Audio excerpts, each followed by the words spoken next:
Assalamualaikum warahmatullahi wabarakatuh. Waalaikumsalam warahmatullahi wabarakatuh. Alhamdulillah, Alhamdulillahirabbil alamin wa bihi nasta'inu ala umurid dunya waddin.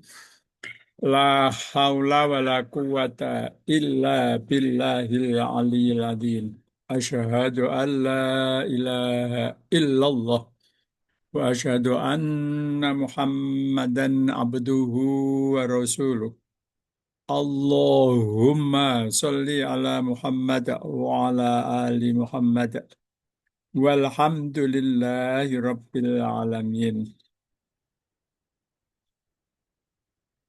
Alhamdulillah, jamaah tarkib dan tafsir yang saya muliakan. Marilah kita awali kajian kita malam ini dengan baca Ummul Kitab bersama-sama. Al-Fatihah.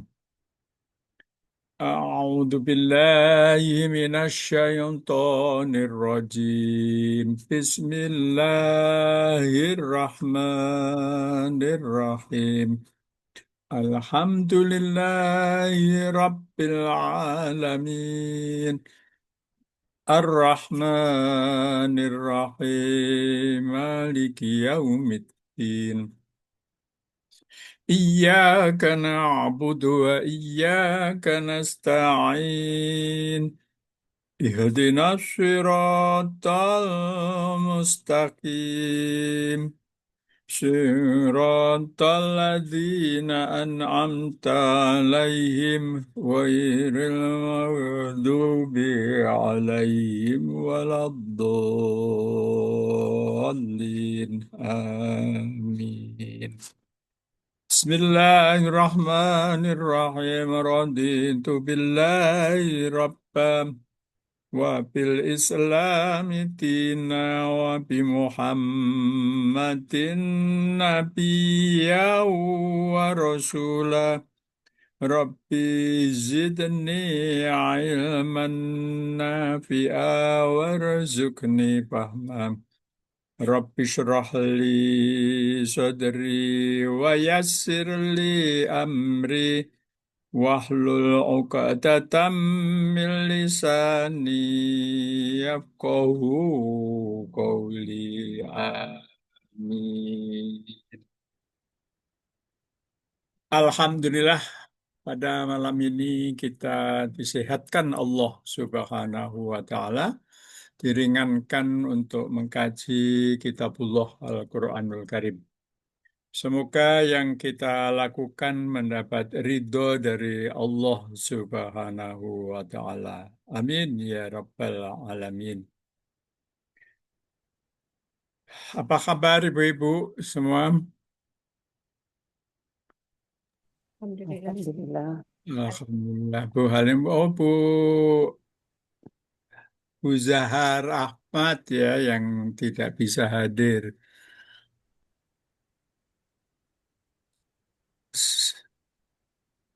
Malam ini saya ingin lanjutkan pembahasan tentang prasyarat diterimanya amal soleh. Kadang kita memikirkan sesuatu, namun kita belum tahu pasti apakah sesuatu yang kita bakal lakukan itu akan mendapat ridho Allah atau tidak. Maka prasyaratnya kita harus paham.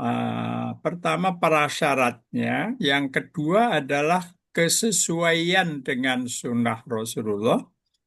Yang ketiga ikhlas di dalam melakukan amal perbuatan. Yang keempat adalah amalan yang paling disukai Allah. Empat hal itu yang malam ini bakal kita bahas. Yang pertama adalah niat yang benar. Di dalam kitab Shokhihaini itu adalah kitab dua Shokheh. Dua Shokheh itu adalah kitab Shokheh Bukhari dan Shokheh Muslim. Di dalam kitab Sahih Bukhari dan Muslim itu dia dirangkum di dalam satu kitab namanya Al-Lu'lu'u wal Marjan. Itu Al-Lu'lu'u wal Marjan itu dua juz kitab di mana dia Imam Bukhari meriwayatkan, Imam Muslim juga meriwayatkan. Oleh karena itu dinamakan kitab Sohihaini. Soheh dari dua imam, Imam Bukhari dengan Imam Muslim. Itu disebutkan di dalam kitab Sohihaini.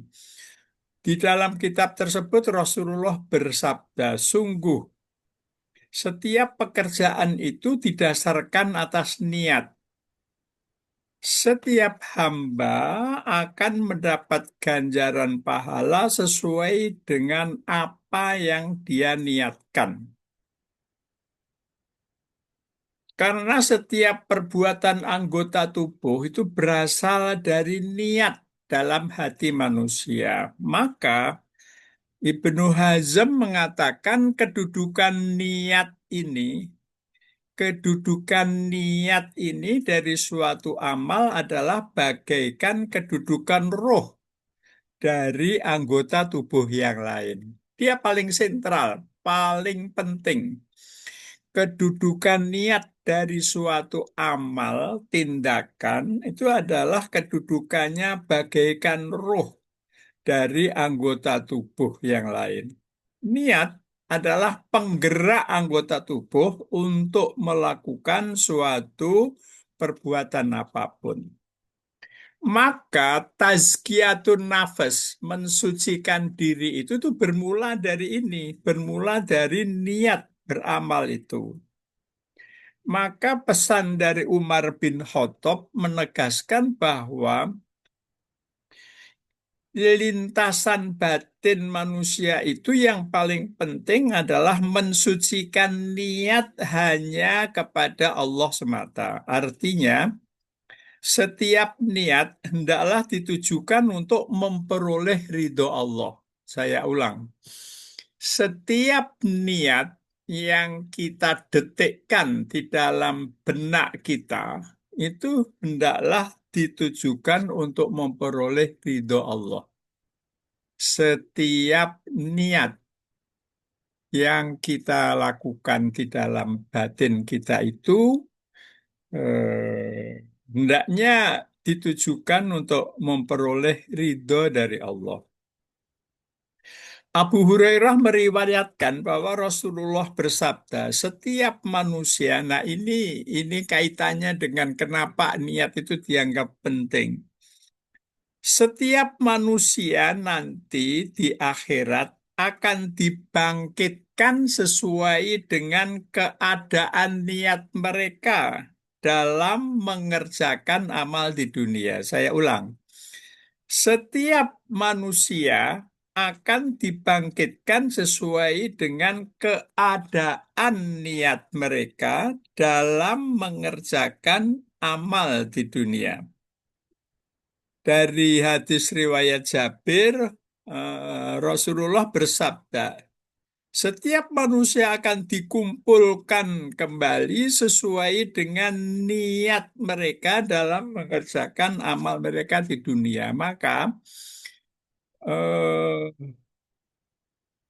Rasulullah sangat menekankan kepada umatnya untuk setiap kita mau melakukan suatu perbuatan itu betul-betul mulai bersih. Tazkiyatun nafas, membersihkan diri dari eh, apa itu hanya memperoleh ridho Allah.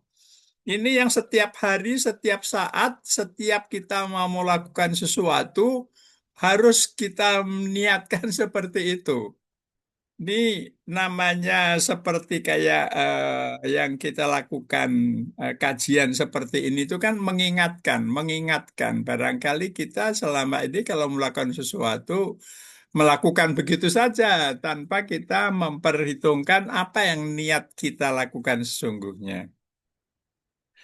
Maka Abi Thalib berpesan, niat yang tidak ikhlas atau disandarkan kepada selain Allah atau ria, nah itu ada 4 tandanya. Ini coba kita refleksi ya.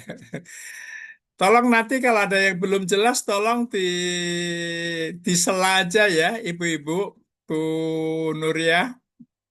Iya, Ustaz. Maksudnya disela aja dengan pertanyaan atau apa gitu, Bu Halimah juga, Bu Syarifah Tolha, Bu Kamariah dengan Bu Iman, Iman. Niat yang tidak ikhlas atau disandarkan kepada selain Allah atau ria menurut Ali bin Abi Thalib itu ada tandanya ada 4. Nah, ini refleksi ya buat diri kita. Pertama, bila sendirian dia itu malas beramal soleh. Maksudnya bila nggak dilihat orang. Bila dalam keadaan sendiri itu males beramal soleh. Eh, Harusnya misalnya rajin, hari ini kita one day one juice. Tapi ketika kita itu melakukan sendiri itu sepertinya itu ada rasa males. Nah, itu satu tanda bahwa itu berarti amalnya itu tidak disandarkan kepada Allah, tidak diniatkan untuk ridha Allah.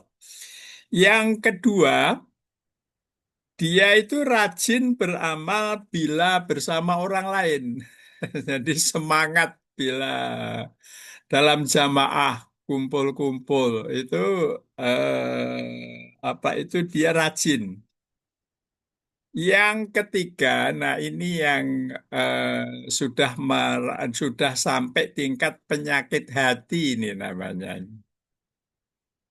Yaitu dia akan meningkatkan amalnya bila dipuji orang. Nah, ini udah agak ada kronis kalau yang seperti ini. Dia akan melipat gandakan kegiatan amalnya. Kalau dia infak, dia meningkatkan sedekahnya. Kalau dia misalnya ada orang lain, dia merasa bahwa dia harus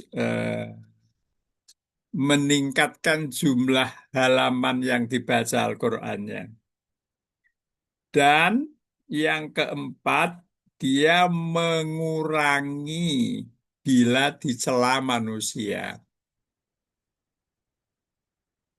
Nah, ini apa itu namanya penyakit hati. Itu berarti tandanya tidak ditujukan untuk memperoleh ridho dari Allah Subhanahu wa Ta'ala. Jadi niat itu adalah dia yang paling urgen, dia rohnya dari amal perbuatan. Prasyarat yang kedua diterimanya suatu amal itu adalah kesesuaian niat dan amal itu dengan sunnah Rasulullah. Coba dibuka surat Al-Hasr. Surat Al-Hasr itu surat ke-59, dia ayat 7. Ibu Syarifah Tolha ada.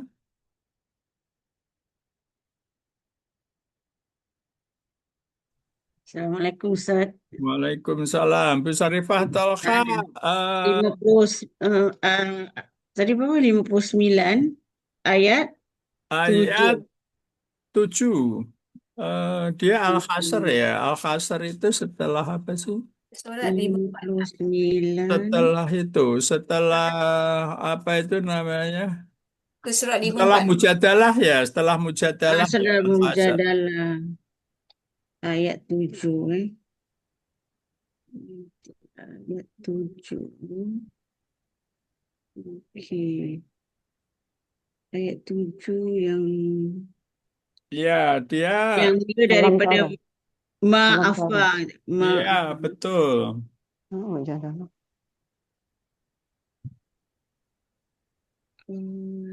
ayat 7. Ustaz yang dia mula ma'afa tu kan? Betul. Ya, ya, ma'afa Allahu. Afa Allah. Ya, Saya baca Ustaz ni. ya.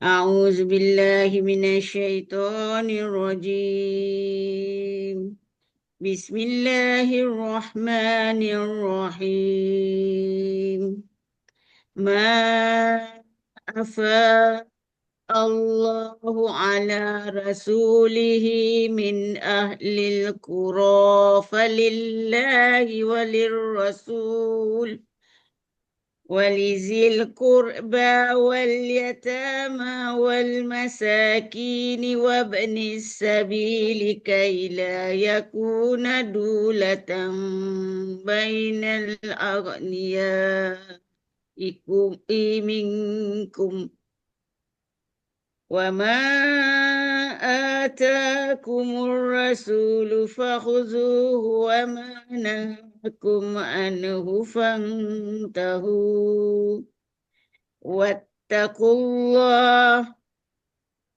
إن الله شديد العقاب صدق Sadaqallahul الله العظيم. adzim. Ya, pada surat Al-Hasr ini ada perintah kita untuk mengikuti eh, apa yang disampaikan Rasulullah. Pada penggalan ayat yang kedua itu ada wama atakumur rasulu fakhudhuhu wama nahakum anhu pantahu. Wama ini manya ini ma apa ya Bu Syarifah? Bukan yang Wama atakumur rasulu atakum ini fiil atakum atakum itu fiil madi apa ya? Madi. atakum lirrasul Wama atakumur rasulu fakhuduhu. wama atakum wama okey huruf ataf mabni wama isim syarat Ustaz. Ya, betul. Isim syartu ya. Maknanya isim syartu. Atakum fiil atakum itu fiil madi ya Bu Syarifah? Atakum fi'il madi mabni ala Ya, fatihi. iya. Sehingga kumnya itu Kum okey kum dia punya maf'ulun bih fi'il madi mabni fatihi muqaddar litisal fi'il syarat alif kaf muhattab kaf muhattab damir mutasil mabni ala sukun ya, qaddara sakinin fi halil nasbin maf'ulun bihi ya awal betul. Kumnya maf'ulun bihi. Jadi kalau atakum itu fi'lu syarti bukan? fi'il syarti Iya, jadi kalau fakhudhuhu fanya fa jawabu syarti, betul? harfu waki fi jawab Ya, syarat fa waqa'ah ya. waki Iya, betul. Khudhuhu dia sebenarnya khuzu fi'lul amar ya fi'lun amr ya, tapi sebenarnya jawab syarat itu kan fi mahali jasmi ya. dihazaf nun wal Ya, fakhudhuhu ala sukun sebenarnya dia fi mahali jazm ya, kan itu manya kan asyartu ya. ala sukun ada dia hazaf nun Ya, sebenarnya sukunnya itu ada sebabnya dua. Pertama dia dijazm, tapi kan fi'il amr kan memang, tapi jazm ini domirnya apa? ilu waha ul waib ini kan domirnya Mabni mutasil mabni ala dam. bukannya bukannya antum domirnya. Antum, Ustaz. Antum apa anta? Maf'ulun ghaib. Kalau anta fakhud. Syahzan. Apa Bu Nuria? Kalau anta Mabni mutasil mabni ala sukun. fakhud, fakhudhu jadi antum. Antum ya. Jadi domirnya Syahzan. antum ya. Ya. Kalian. Huzu. Apa itu tanda fa'ilnya mana? Fakhudhu, zu. Fahuzu. Ada wawunya. Wow. Ya, wawu itu wawu jamaah, betul ya? Wawu jamaah. Wawu jamaah Ya, itu wawu jamaah. adalah wakil domir atau fa'il. Oke. Jadi wama dan apa yang atakum yang didatangkan pada kalian, diberikan pada kalian oleh Rasul. Ini Rasul ini jamak apa mufrad? Mufrad. Mufrad ya. Mufrad. Berarti Iya. siapa Rasul ini? Rasulullah SAW. Rasulullah Shallallahu Alaihi Wasallam. Oke. Fakhudhuhu wa manahakum anhu fantahu wattaqullah. Artinya amal perbuatan yang kita lakukan itu harus sesuai dengan apa yang atakum. Dan juga kita dilarang yang nahakum anhu fantahu. Fantahu. Eh, Wa manahakum. Ini manya sama ya Bu. Kan gini atofah ya. Wawunya Apa? kan wawu atofah ya. Naam. Jadi dia adalah nahakum syartu juga manya ya. Fi'il madi. Oke, fi'il madhi juga. Lalu Fi'il fantahunya syarat. juga fi'il amr ya. Domir antum juga kan? Ya, naam. Ya, betul. Dari di ayat ini, di dalam tafsir Qurtubi disebutkan, eh Rasulullah itu bersabda tentang ayat ini. Ayat ini Rasulullah menafsirkan, ya bukan menafsirkan. Memang kan Rasulullah menjelaskan tentang ayat ini. Barang siapa yang berpegang teguh kepada hadisku dan memeliharanya, maka ia akan selamat bersama Al-Quran. Tapi barang siapa yang menyepelekan Al-Quran dan hadisku, maka dia akan merugi di dunia dan akhirat. Kalian itu diperintahkan untuk mengambil ucapanku, mematuhi perintahku, dan mengikuti sunnahku. Barang siapa yang ridho kepada ucapanku, maka sungguhnya dia ridho kepada Al-Quran. Ini dalilnya kenapa suatu amal perbuatan itu di samping pertama tadi niatnya itu adalah untuk mencari ridho Allah. Yang kedua harus sesuai dengan apa yang disampaikan Rasulullah. Yang kedua itu surat An-Nisa. Surat An-Nisa itu surat yang keempat. Eh, Bu Nuriyah, surat An-Nisa ayat 80.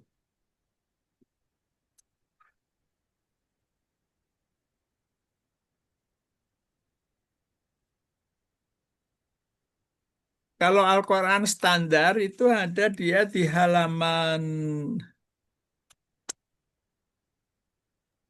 91, Pak. 91 ya. Ya. 80. Loh, kok saya salah berarti? Mayyuti'i Rasulah. Betul, Pak. Surat Mengikuti Rasulullah. Betul ya? 91. 91. Betul. Oh, mayyuti'i Rasulah faqad atau Allah. Ya, betul. Bu Nuriyah tolong dibaca, Bu. Ya, Ustaz. أعوذ بالله من الشيطان الرجيم من يطع الرسول فقد أطاع الله ومن تولى فما أرسلناك عليهم حفيظا. Sadaqallahul azim. Mayyuti'ir rasulah. Mannya man apa, Bu? Man syarat dia, Ustaz? Asyartu, ya. Itu. Terus kedudukannya apa man itu? Mubtada ya. Mubtada, ya betul. Man terus khobarnya Yuti'ir rasulah. yuti'ir rasulah berupa apa khobarnya? Khabar. Berupa khabar. Berupa khobar. Yuti'ir rasulah khobarnya berupa fi'il. Eh, Correct. Yuti'i itu Yuti'i. Fi'il Ya, Bu Nur ya, kan di dalam fi'il itu kan ada sulasi mujarot, ada sulasi mazid, betul? ya Nah, yuti'i ini fi'il itu sulasi mujarot apa sulasi mazid? mujarrad. Mujarot. Nah, kalau mujarot, dia ada nggak yang diawali dengan yu? Kan Majhul. sulasi mujarot itu ada 6, Bu Nuriyah. Ya.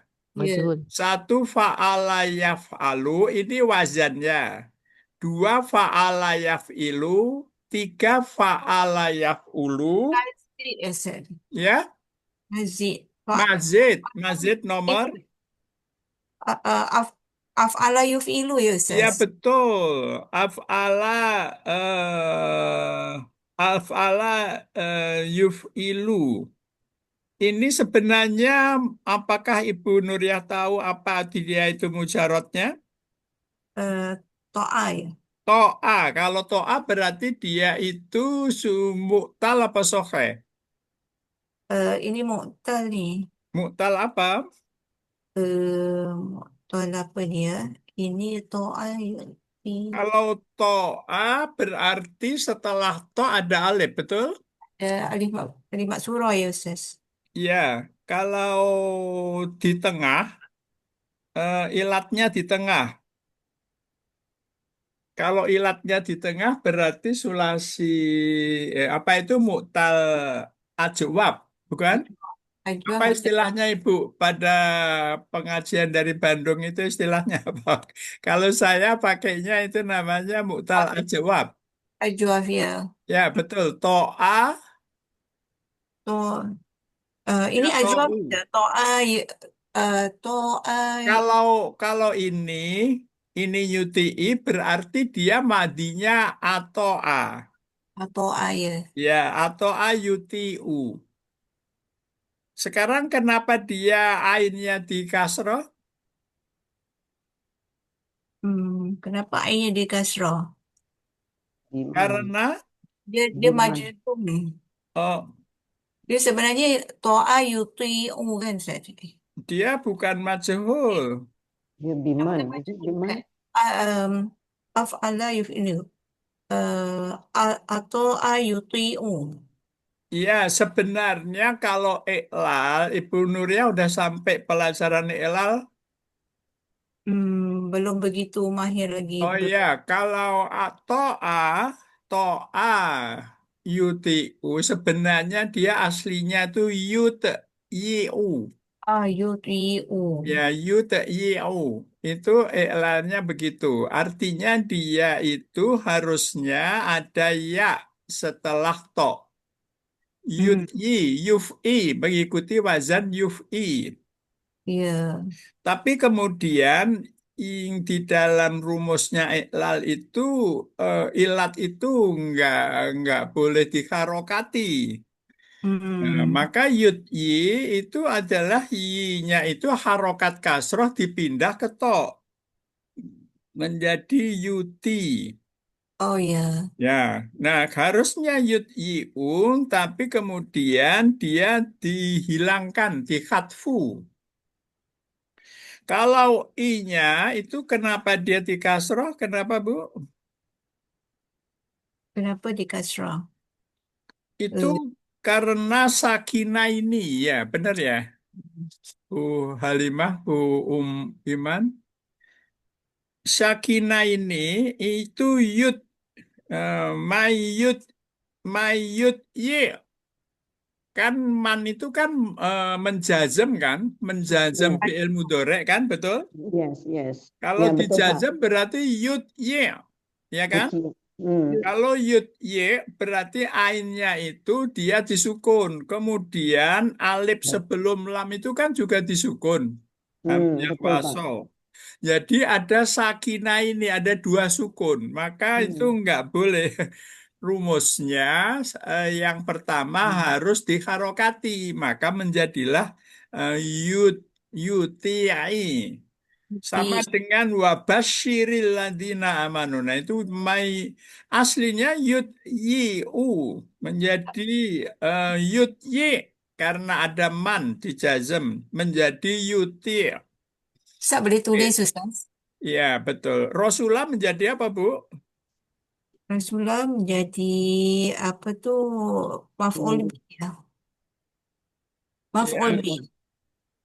Maf'ul bi Ustaz. ya maf'ul bi. Kemudian fa-nya fa wako, fa jawab ya.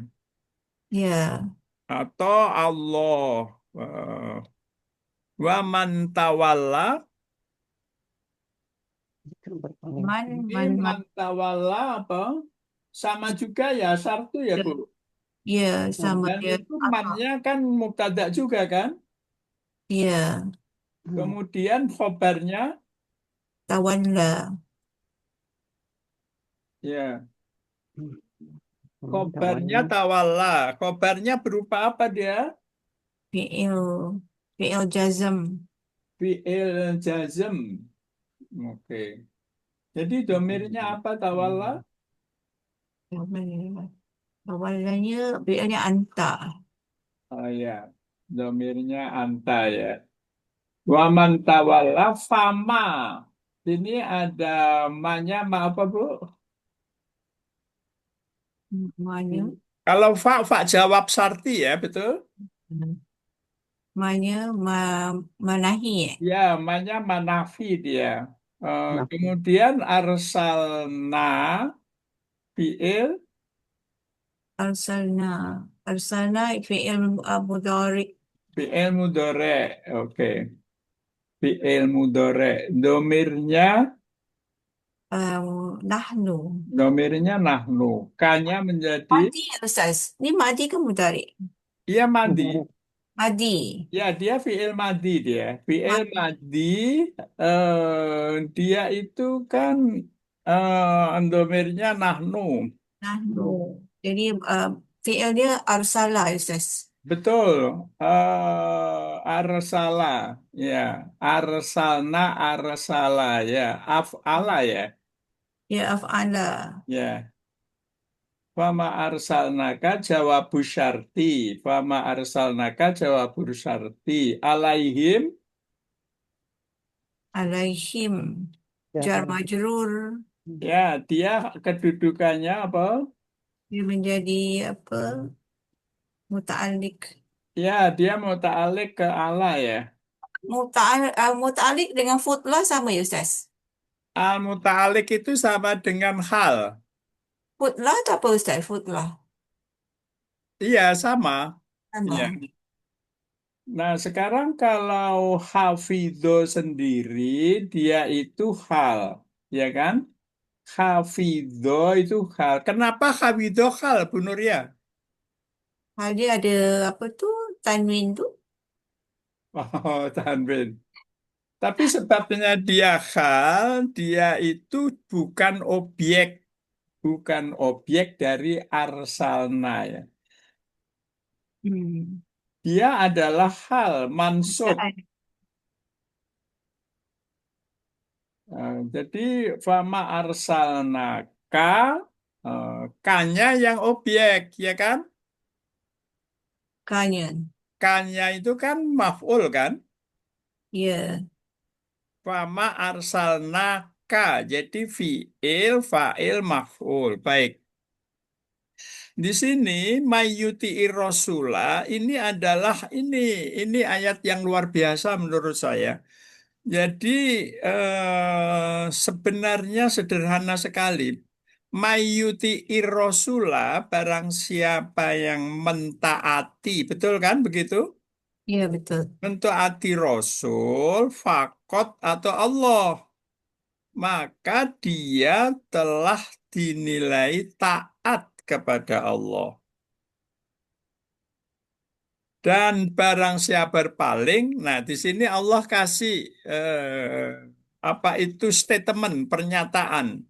Kalau ada mereka berpaling dari kamu, nggak mengikuti sunnahmu, maka saya nggak mengutusmu itu untuk hafidho kepada mereka. Saya nggak meminta kamu untuk hafidho. Hafidho itu apa? Apa? Mengawasi ya, betul ya? Dihara. Iya, betul karena hal. Jadi Rasulullah itu tidak bertanggung jawab terhadap perbuatan orang-orang yang tidak mentaati Rasulullah gitu. Di dalam hadis ini dicantumkan dalam tafsir Qurtubi. Rasulullah itu bersabda, ini hadis dari Abu Hurairah.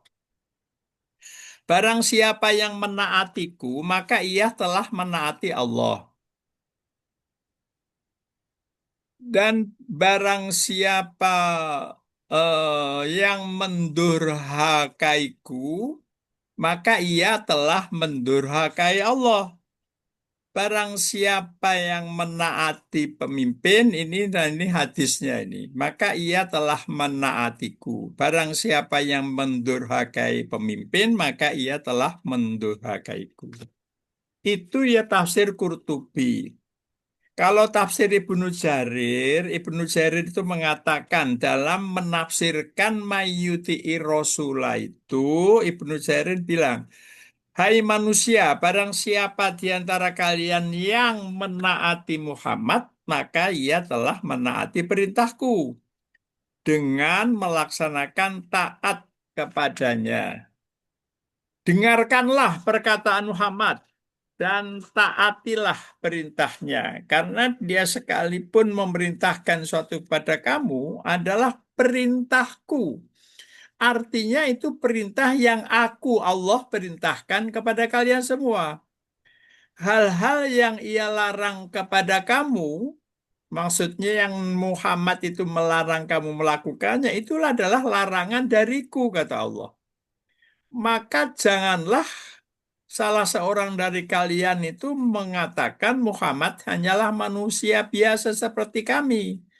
Hanya saja beliau lebih utama dari kami. Nggak boleh mengatakan seperti itu tuh nggak boleh. Jadi pernyataannya yang diperkenankan adalah apa yang diperintahkan Nabi Muhammad itu diperintahkan Allah. Maka wa ma'atakumur rasulu fakhuduhu wa manahakum anhu pantahu.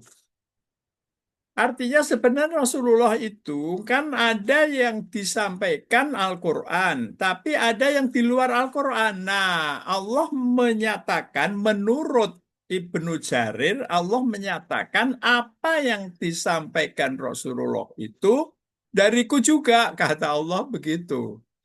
Wa ma'atakumur rasulu fakhuduhu wa manahakum anhu fantahu. Artinya apa semua yang disampaikan Rasulullah itu dariku semua, istilahnya begitu. Nah, oleh karena itu maka ketaatan kepada Nabi Muhammad itu sama dianggap mentaati Allah gitu. Jadi cukup kalau ibu itu punya Sahih Bukhari Muslim itu cukup. Sahih Bukhari Muslim itu hadis pilihan, hadis mutawatir. Nah, sekarang ada satu tadi niat yang hanya mencari ridho Allah, yang kedua sesuai dengan sunnah Rasulullah, yang ketiga, nah ini yang paling penting. Yang ketiga ini paling penting yaitu ikhlas. Ikhlas dalam melakukan amal perbuatan. Ibu Iman bisa minta tolong? Bisa Ustaz, insyaAllah. Oke, itu surat Al-Bayyinah, itu surat ke-98, ayat 5.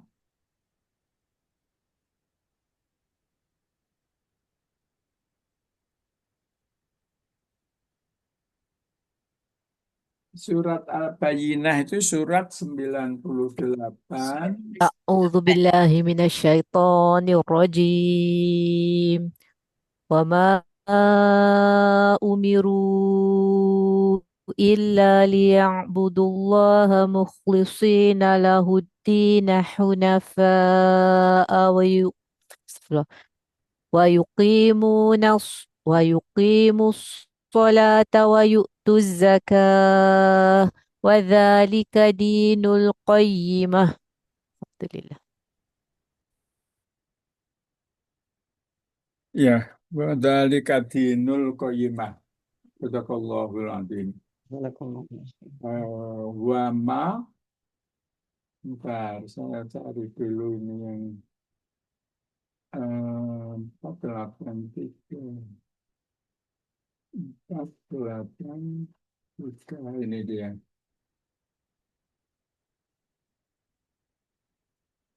Wa ma umiru. Ya, ayat 5 ya Bu, wa ma umiru ya. Wa ma umiru. Betul Mana Ustaz. apa Bu? Saya Ustaz. Manya manafi ya. Wa ma umiru dan Wa ma tidak umiru manya ma apa? ma wa ma umiru dan dan tidak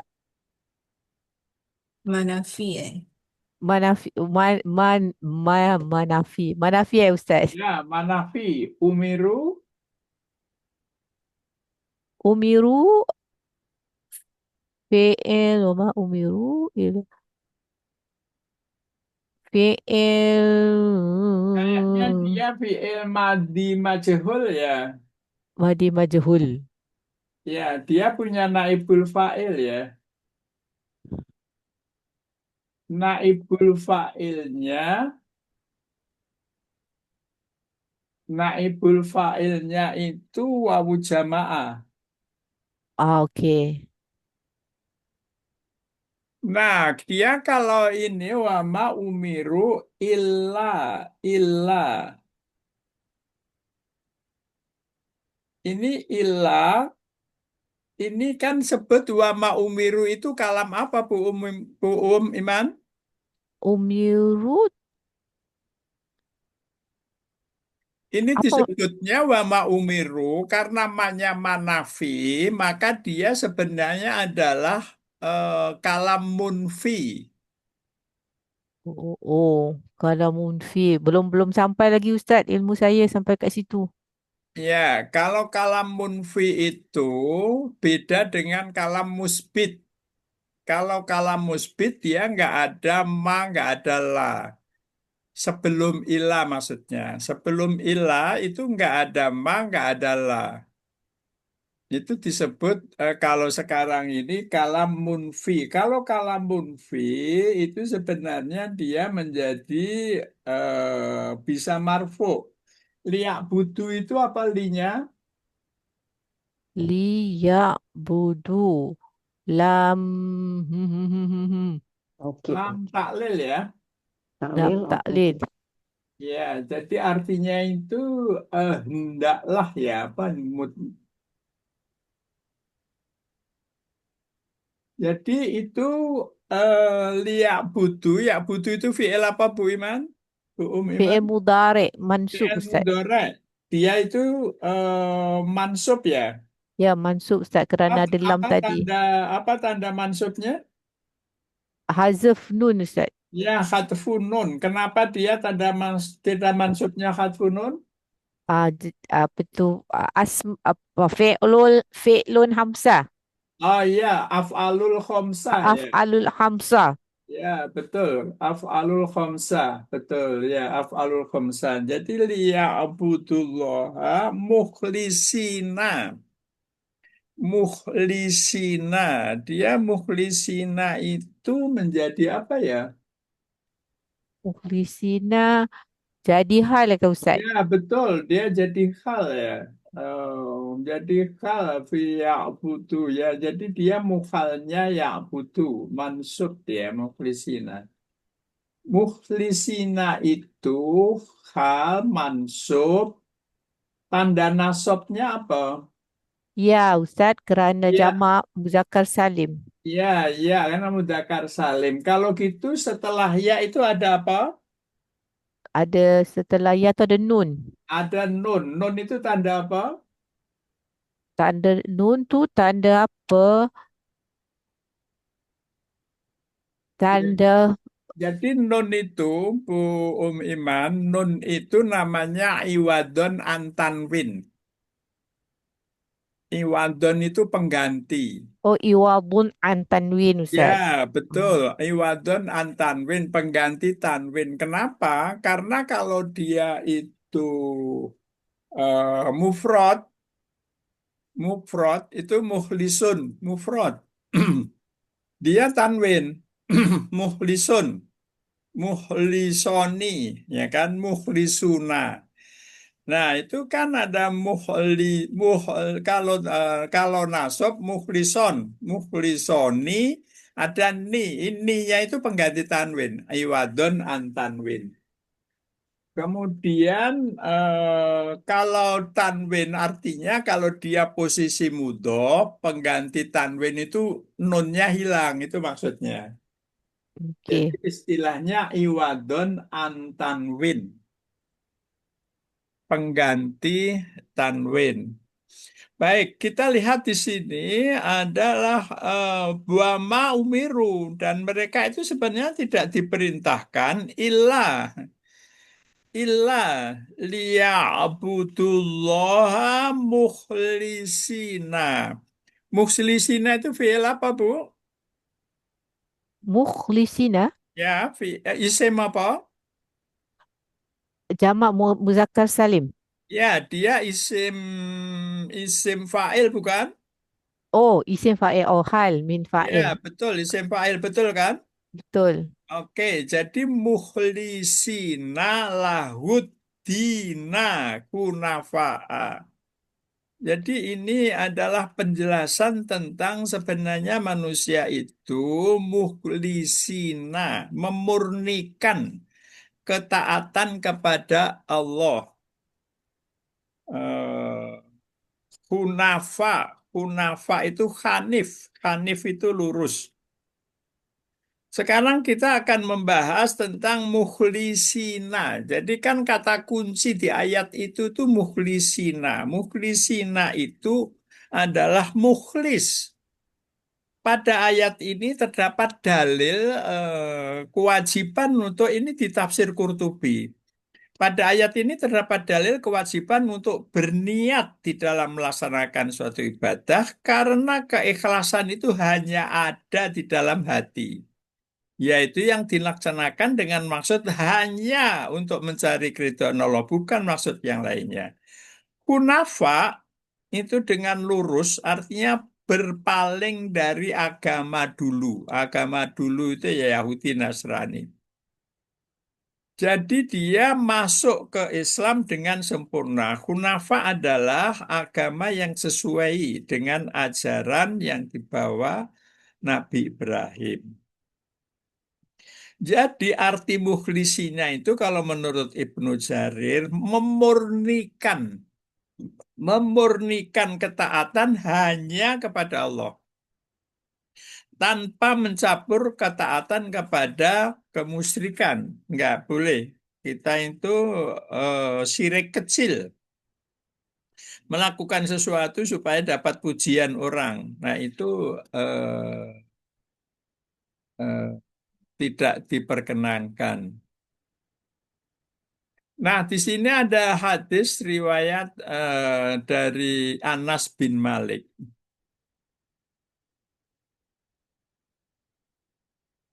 Barang siapa nih hadis ini paling penting menurut saya di dalam menafsirkan mukhlisina ini. Jadi kata kunci mukhlisina ini kita akan bahas akhlaso.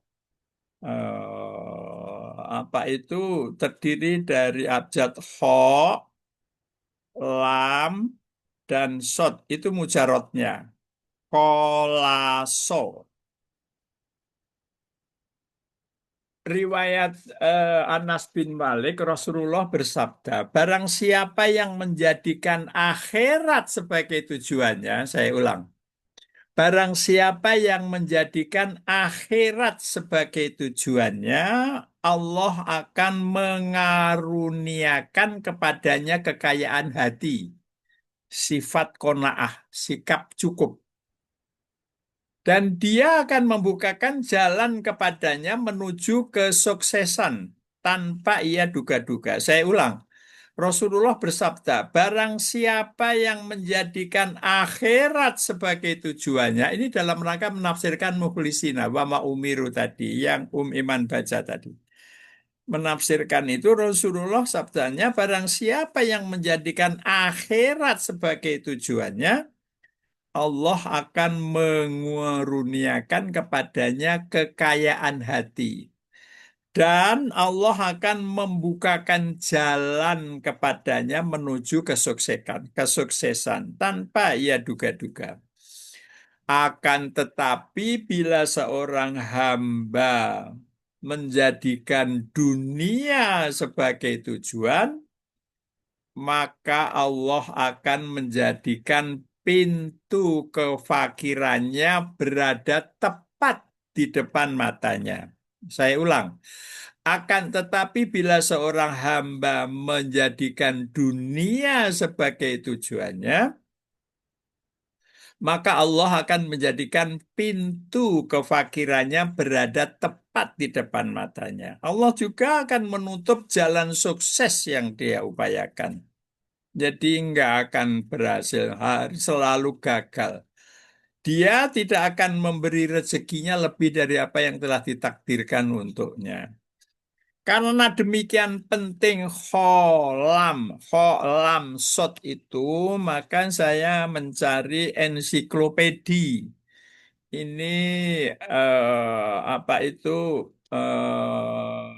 Kiai Muhammad Quraisy itu memaknakan jadi gini.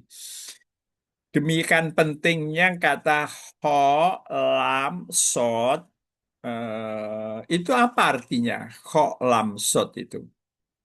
Kho, lam, sod itu artinya murni, bersih, jernih, tanpa campuran.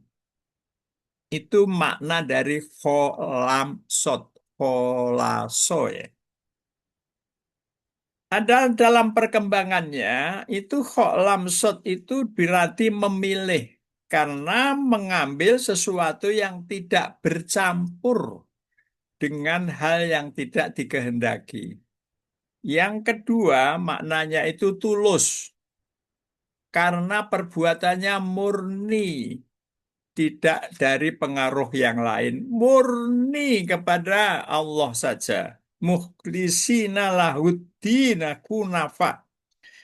Makna yang ketiga bebas karena terlepas dari campuran atau pengaruh yang lain. Jadi dia itu nggak ada kecampuran apa-apa. Ketika seseorang beramal, meniatkan melakukan sesuatu itu murni karena ridha Allah. Ini memang susah. Keikhlasan itu paling sulit. Karena apa? Setan nggak nerima kalau kita itu ikhlas itu. Yang keempat, menyendiri. Karena melepaskan diri dari orang banyak. Makanya pada usia-usia kita ini kan kita banyak usia di mana kita sendiri. Ya kan? Menyendiri itu memang sengaja di usia yang kita lama alami sekarang ini, kesendirian itu memang direncanakan supaya apa? Supaya kesendirian itu, Bu Halimah banyak sendiri, Bu Syarifah, Bu Kamaria, Bu Nur, ya. Beda pada waktu kita masih muda, ya kan? Masih bekerja.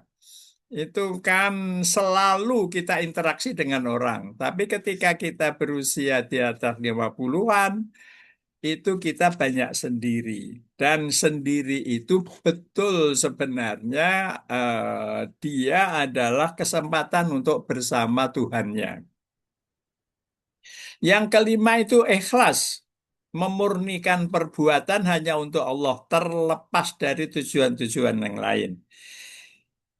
Kemudian yang keenam, makna dari kho, lam, sod itu murni. Karena khusus ditujukan untuk memperoleh ridho Allah. Nah, di dalam kitab lain, di dalam Al-Asfahani itu Mufrodat Al-Quran, saya menemukan bahwa ada para tokoh ulama kita itu mendefinisikan ikhlas itu seperti yang mereka katakan ini. Ikhlas itu bentuk masdar dari akhlaso. Kalau akhlaso itu berarti dia masdar, berarti memang benar dia ini ya. Akhlaso apa mudareknya Bu Sarifah? Akhlaso, Bu Saya ya Ustaz, Sarifah Tolka mudareknya apa dia? Bu Sarifah Radiah, Bu Sarifah Radiah mudareknya apa? mudaratnya yukhlisu Ustaz. Yukhlisu, ya betul. Akhlaso yukhlisu. Akhlaso yukhlisu, dia adalah mazid. Al-Qurtubi mengatakan ikhlas pada dasarnya berarti memurnikan perbuatan dari pengaruh-pengaruh makhluk. Ini yang paling sulit. Kita itu kan di dalam setiap menitnya itu melakukan sesuatu itu selalu terkait dengan orang lain, ya kan? Dan itu terkait dengan makhluk. Padahal definisi ikhlas itu pada dasarnya memurnikan perbuatan dari pengaruh-pengaruh makhluk. Ini yang paling sulit. Tapi begitu definisi menurut Al-Qurtubi. Nah, ini yang paling juga nomor dua ini dari Ar-Ruwaim. Ar-Ruwaim itu ada dari kitab apa itu? Ada satu eh, kitab yang para wali itu, dia mengatakan tidak adanya keinginan dari pelakunya terhadap imbalan dan pahala dunia dan akhirat. Nah, ini lebih sulit lagi. Apakah ada Bu Bu Syarifah Radia? Ya Ustaz, Apakah bisa kita sebenarnya kita melakukan sesuatu, tapi nggak boleh motif dari yang kita lakukan itu pahala dunia dan pahala akhirat. Tapi menurut Arwaim begitu, Bu. Apakah ini bisa kita lakukan? sukar sekali Ustaz. Ustaz. Jadi sebenarnya kalau ridho Allah itu sebenarnya memang sebenarnya apakah kita itu kalau nggak dikasih pahala lalu nggak melakukan amal. Jadi rumusnya kayak gitu, Bu.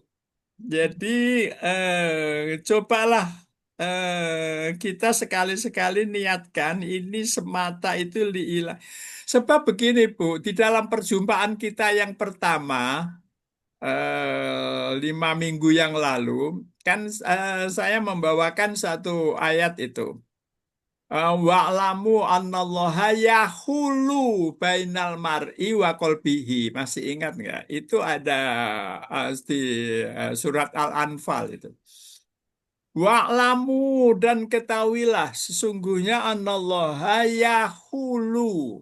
Yahulu itu mendindingi, membatasi, menyekat antara mar'un dan kolbun. Jadi mar'un itu Bu Syarifah itu mar'un.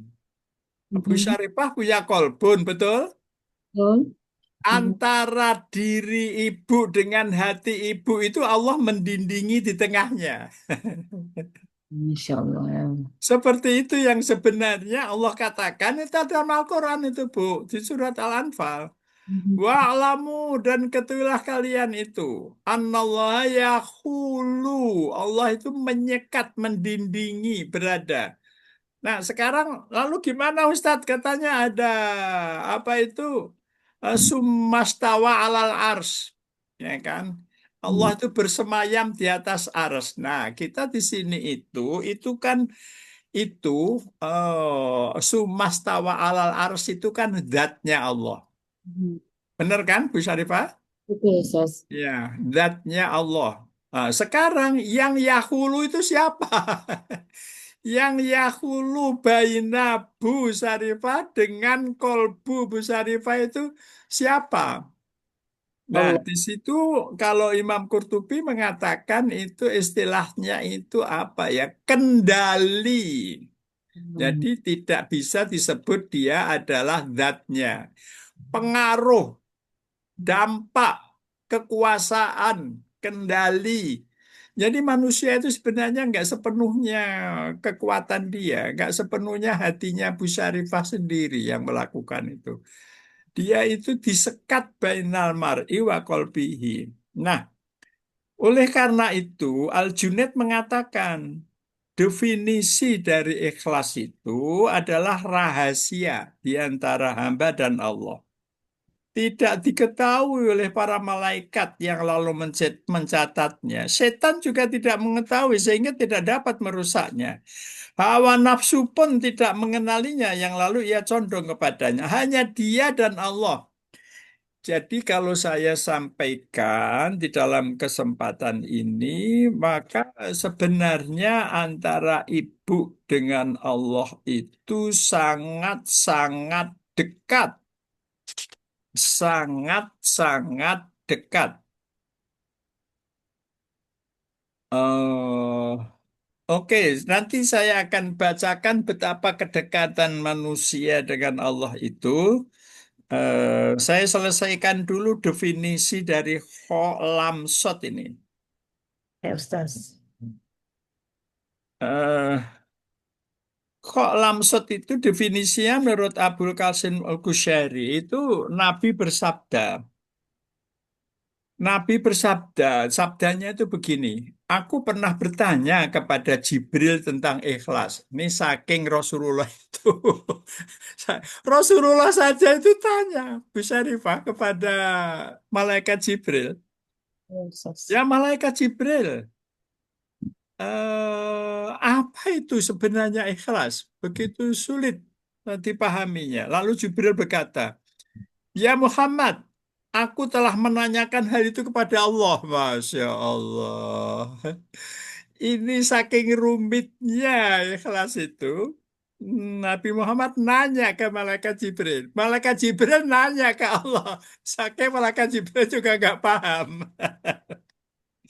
Lalu malaikat Jibril berkata, aku menanyakan hal itu kepada Allah. Lalu apa jawab Allah? Allah itu berfirman, ikhlas adalah salah satu rahasiaku yang aku berikan kepada hati orang yang kucintai dari kalangan hamba-hambaku. Itu jawabnya Allah. Masya Allah. Ibu paham nggak? Masya Allah. Masya Allah. Masya Allah, saya menemukan ini di kitab yang menurut saya luar biasa kitab itu. Ya, Ustaz. Masya Allah. Jadi ada namanya Bu, kitab itu namanya Risalah Kusyairiyah ya. Risalah Kusyairiyah ini induknya ilmu tasawuf. Di kitab itu sebutkan begitu. Allah menjawab pertanyaan Jibril. Yang Jibril ditanya oleh Nabi Muhammad. Ikhlas adalah salah satu rahasiaku yang aku berikan ke dalam hati orang-orang yang kucintai dari kalangan hamba-hambaku. Nah, Sekarang ini apa itu karena seperti itu,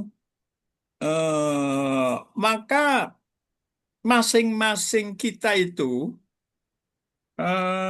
kita nggak bisa menilai orang lain, mengomentari orang lain berdasarkan apa yang nampak di lahirnya. Kan kita itu gini, nahnu nahkumu bidhawahir kan. Kita itu kan suka menghakimi orang berdasarkan penampilan lahirnya. Ya kan, benar kan? Begitu kan? Ustaz. Benar nggak Bu Sarifah? Ya benar Ustaz. Ya, Apa yang jadi itu yang biasa kita lakukan. Tapi sebenarnya itu hanya untuk syariat. Dalam pengertian kalau orang itu waktunya sholat, nggak segera sholat, kita harus tegur. Kita harus ingatkan. Itu kewajiban syariat. Gitu. Nah, seperti itu lahirnya dia, kita syariatnya kita harus tegur dia gitu. Nah, sekarang kalau Dunun al-Misri, Dunun al-Misri itu ada tiga tanda keikhlasan. Orang itu kalau yakin apa yang dia lakukan itu benar, maka orang itu memandang pujian dan celaan itu sama aja. Dia yakin loh ya, dia yakin apa yang dia lakukan itu benar secara syariat, sesuai sunnah Rasul. Kan tadi syaratnya kan diterimanya amal itu yang kedua kan sesuai dengan sunnah Rasul. Kalau dia yakin itu adalah sesuai dengan sunnah Rasul karena dia punya hadis, lalu dia amalkan, maka dia itu nggak peduli. Pujian dan celaan orang itu sama gitu. Kemudian tandanya ikhlas yang kedua itu melupakan amal ketika beramal. Udah, habis amal itu jangan cerita-cerita pada orang. Saya hari ini telah 1 juz, saya ini 2 juz. Nggak ada gunanya, habis. Itu kan amal kita itu terbuang. Kemudian orang yang ikhlas itu dia nggak mengingat-ingat untuk memperoleh pahala akhirat. Jadi ada tiga tanda keikhlasan itu. Pertama, manakala orang yang bersangkutan memandang pujian dan celaan itu sama saja. Kedua, melupakan perbuatan yang dia lakukan. Yang ketiga itu adalah dia nggak mengingat-ingat pahala akhirat. Sebab kalau dia mengingat-ingat, dia itu merasa punya hak. Nanti dia nagih kepada Allah. Padahal masuk surga itu bukan karena amalnya. Lalu kenapa mau masuk surga? Karena apa? Karena rahmatnya Allah. Semua begitu. Rasulullah sabdanya begitu. Begitu juga kamu Rasulullah. Iya, saya juga begitu.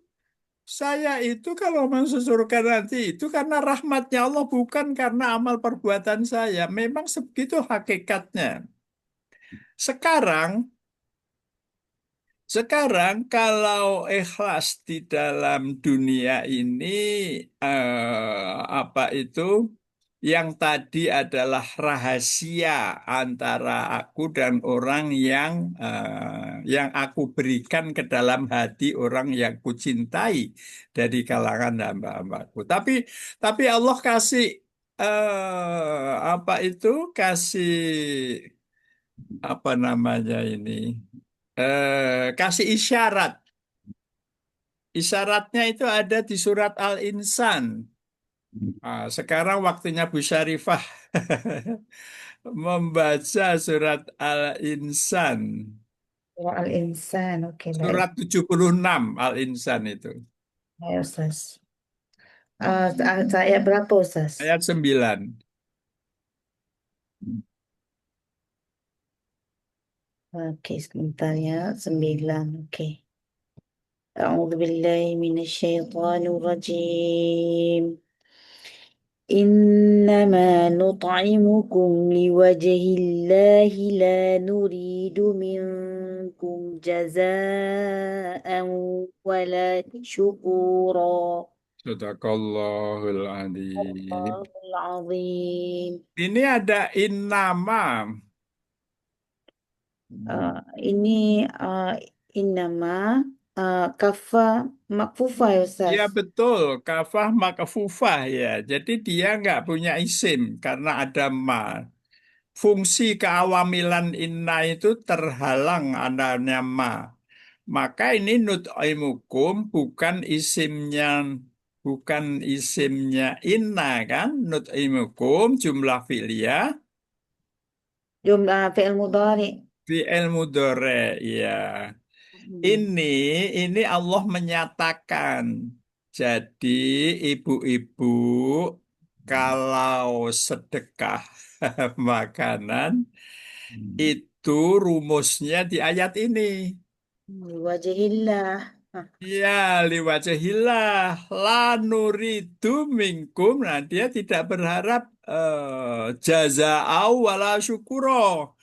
Nggak mengharap ucapan terima kasih, nggak mengharap imbalan.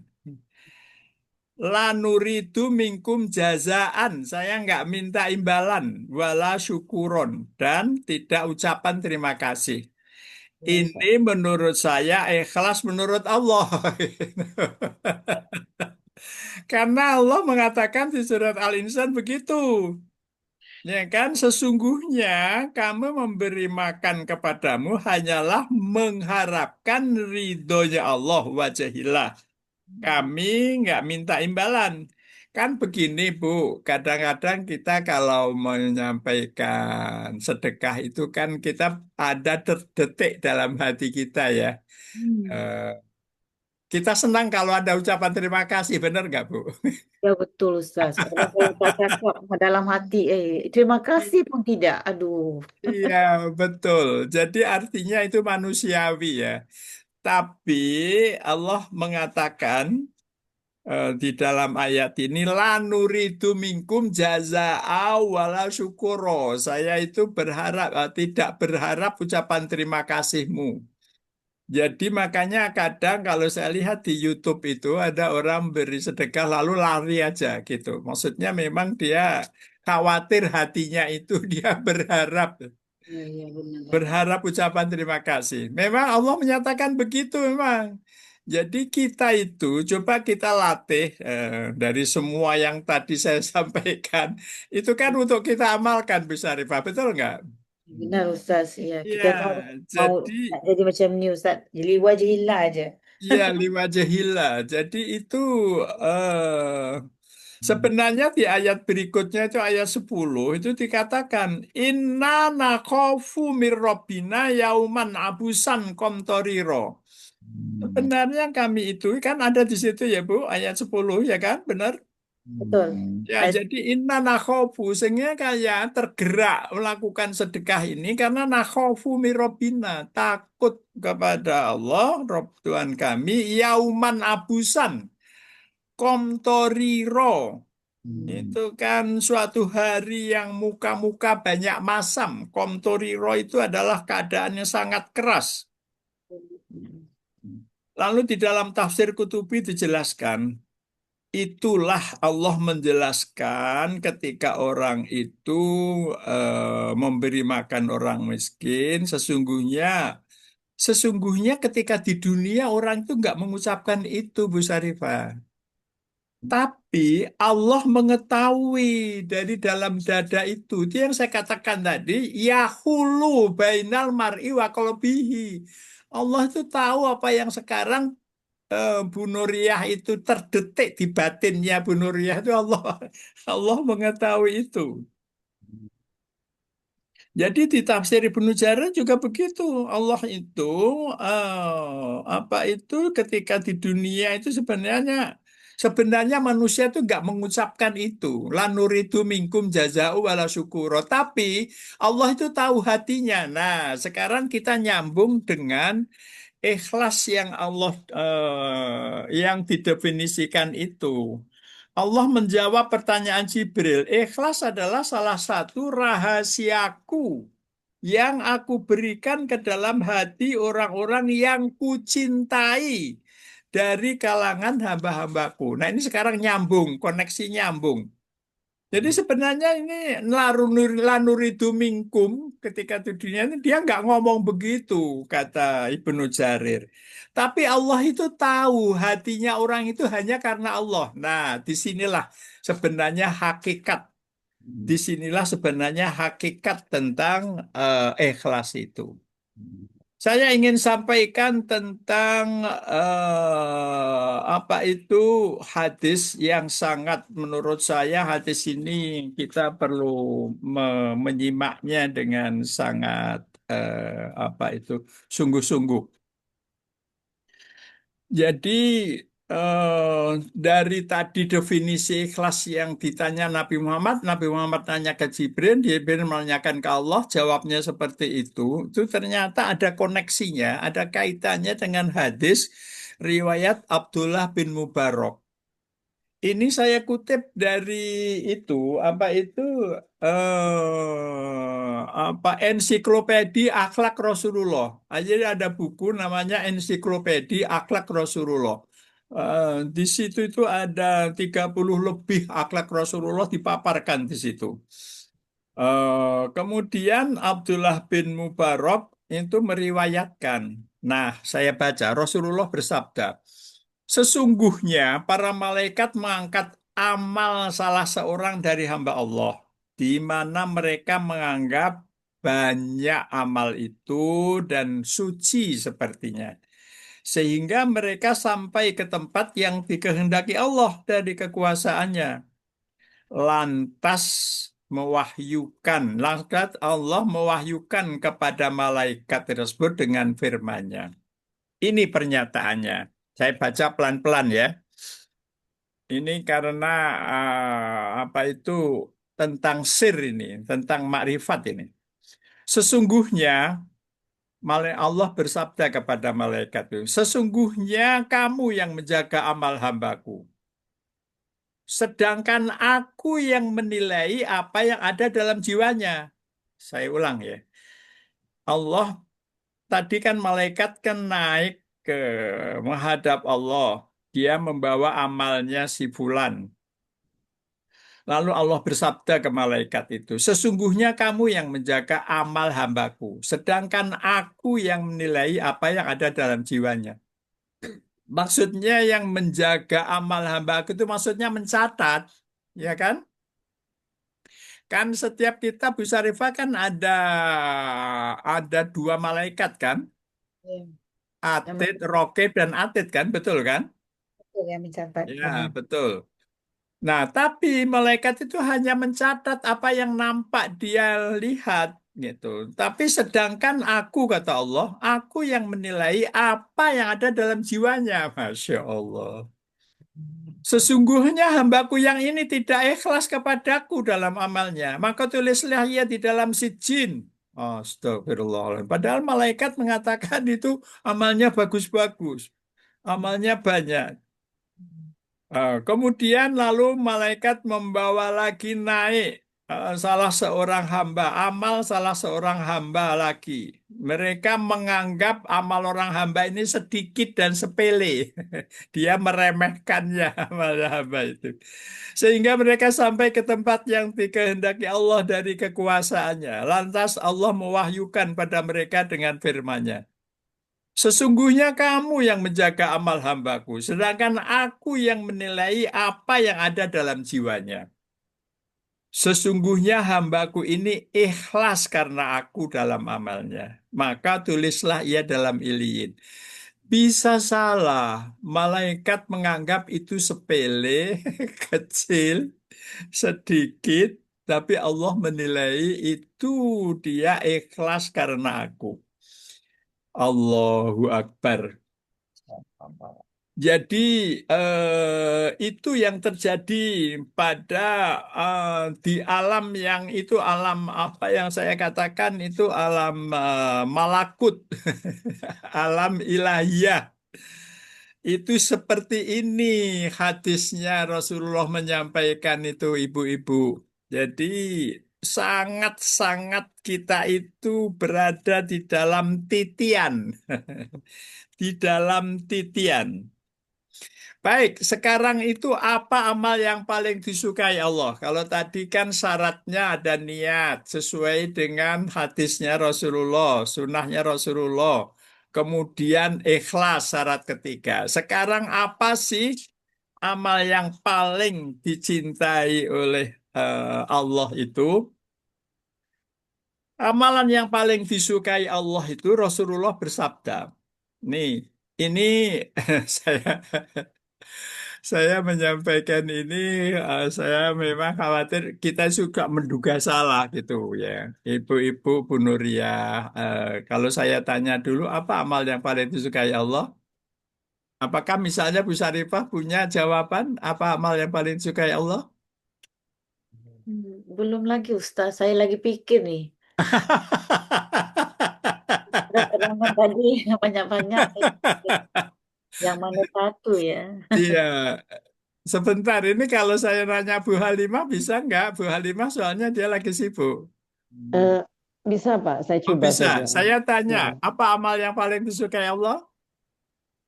Saya pernah dengar amal Ya, yang paling disukai Allah itu orang yang sholat tepat pada waktunya. Itu pernah saya oke. dengar. Oh gitu. Iya, Ya. iya, iya, iya, iya. Betul, betul. Iya, as-sholatu ala waktiha. Benar, Bu Halimah Abdul Majid. Ya. Sekarang saya mau membacakan hadis dari Rasulullah. Itu ada di dalam kitab Tambihul Ghafilin. Oh, oke Pak. Itu disebutkan begini, Rasulullah bersabda, barang siapa yang menghilangkan kesulitan seorang muslim di dunia, maka Allah Azza wa Jalla akan memudahkan kesulitannya di akhirat.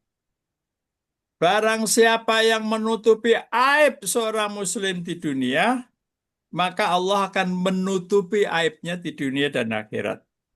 Sungguh Allah masih menolong hambanya selama ia menolong saudaranya sesama muslim. Itu hadis pertama. Saya setuju dengan pernyataan Bu Halimah bahwa as-sholatu ala waktiha.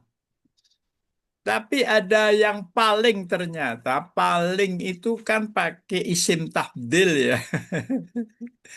Ahabbu, ya kan? Ahabbu, itu yang dicintai oleh Allah. Hadis kedua itu riwayat Tobroni. Rasulullah bersabda, orang yang paling dicintai Allah adalah orang yang paling Allah cintai adalah yang paling bermanfaat bagi manusia. Amal yang paling Allah cintai adalah 1 sampai 6. Amal yang paling Allah cintai adalah 1. Amal seorang hamba yang memasukkan kebahagiaan ke dalam hati seorang muslim. Itu yang paling Allah cintai. Saya ulang. Amal seorang hamba yang memasukkan kebahagiaan ke dalam hati seorang muslim. Ini paling dicintai Allah. Jadi ini di luar dugaan. Bu Halimah betul, saya nggak menyatakan itu salah. Memang Rasulullah menyatakan as-sholatu ala waktiha, di awali waktiha. Tapi di satu pihak Rasulullah di dalam hadis Tabrani itu, Allah itu mencintai amal seorang hamba yang memasukkan kebahagiaan ke dalam hati seorang muslim. Maksudnya Ustaz. Yang kedua, menghilangkan kesulitannya. Masya Allah. Atau yang ketiga, membebaskannya dari hutang. Atau yang keempat, mengusir rasa laparnya. Lihat, 1, 2, 3, 4 ini bukan ibadah mahdhah. Ini adalah hablum minan nas. Yang kelima, sungguh berjalan sesama saudara muslim guna membantu memenuhi hajatnya. Ibu menemani saudara ibu, teman ibu, untuk dia memenuhi hajatnya. Maksudnya dia punya kebutuhan. Tolong bantu aku dong, temenin aku dong. Oke. Sungguh berjalan sesama saudara Muslim guna membantu memenuhi hajatnya lebih aku sukai, kata Allah, daripada iktikaf sebulan di masjid. Masya Allah. Iktikaf sebulan di masjid, Bu Syarifah, Bu Masya Allah. Halimah. Ya, berat sekali itu, Iktikaf Pak. Ya. sebulan di masjid kalah dengan ibu nganter. Mungkin nganternya itu nggak hanya berapa, nggak ada sehari, ada berapa jam misalnya. Ada teman ibu minta Ya. tolong antar aku dong ke rumah sakit misalnya. Antar aku dong ke pasar, saya ini mau ada tamu nih besok. Oh, misalnya seperti antar aku dong, saudara saya sakit. Saya nggak enak mau pergi sendirian, misalnya seperti. Hmm. Yang keenam, Hmm. barang siapa menahan amarahnya, maka Allah akan menutupi keburukan dirinya.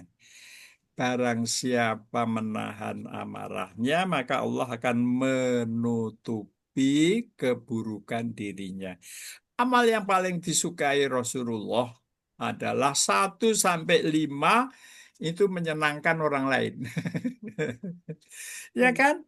Memasukkan kebahagiaan ke dalam hati seorang Muslim. Apa itu teman saudara atau siapalah, pokoknya orang Islam. Membebaskannya dari hutang, mengusir rasa laparnya, memenuhi permintaan dia, berjalan bersama dia, memenuhi keperluannya. Itu lebih aku sukai ketimbang iktikaf sebulan di masjid. Masya Allah, Allahu Akbar. Barang siapa menahan amarahnya, yang keenam, maka Allah akan menutupi keburukan dirinya.